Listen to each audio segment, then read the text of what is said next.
दलितों को vote bank की निगाह से देखते इसलिए कुछ बोलते नहीं। इसीलिए मैं कह रहा हूं ना, देखो बांग्लादेश में एक दलित नौजवान को कैसे जला दिया गया।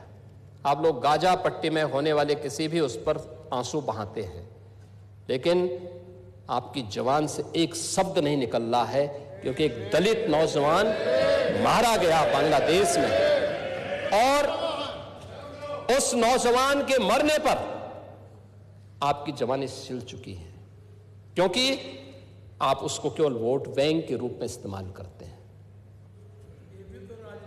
ये राजनीति नहीं है पांडे जी, ये राजनीति नहीं है, ये वो सच्चाई है जो आपकी तुष्टीकरण की नीति है, जिसके कारण बांग्लादेश बना है। अगर बांग्लादेश पाकिस्तान नहीं बना होता, इस तरीके से हिंदू नहीं जलाया होता, और जलाता तो फिर उसकी क्या दुर्गति होती या वह भी जानता। ये सुरक्षा की गारंटी आप लोग नहीं बोलेंगे। एक कैंडल मार्च निकाल के चलते हैं गांजा के मुद्दे को लेकर के,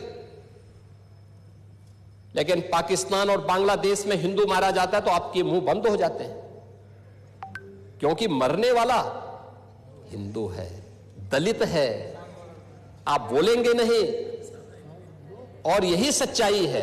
निंदा प्रस्ताव पारित होना चाहिए, और यह प्रस्ताव नेता विरोधी दल की तरफ से आना चाहिए कि इस घटना की हम भर्त्सना करते हैं, और बांग्लादेश सरकार को इस बात की चेतावनी देता हूं। और इसीलिए हम कह रहे हैं, नोट करना, ये चीजें होनी चाहिए, और हमारा भी प्रयास होना चाहिए। जब बांग्लादेशी को यहां से निकालेंगे और रोहिंग्या को यहां से बाहर का रास्ता दिखाएंगे, तो उनके समर्थन में मत आना, क्योंकि उनमें से बहुत सारे लोगों के वोट आपने बनवाए हैं, उनके बहुत सारे लोगों के लिए आधार भी बनवाने का पाप किया है आप लोगों ने।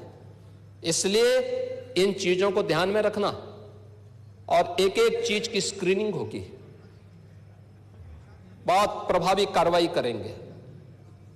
हमारे ही देश में रह करके हमारे लोगों के खिलाफ अपराध, और वहां पे निर्दोष हिंदुओं पर अत्याचार करोगे, निर्दोष सिखों पे अत्याचार करोगे, ये स्वीकार्य नहीं हो सकता है। और यही आप करते हैं कि किसानों के बारे में भी आपका आचरण यही है।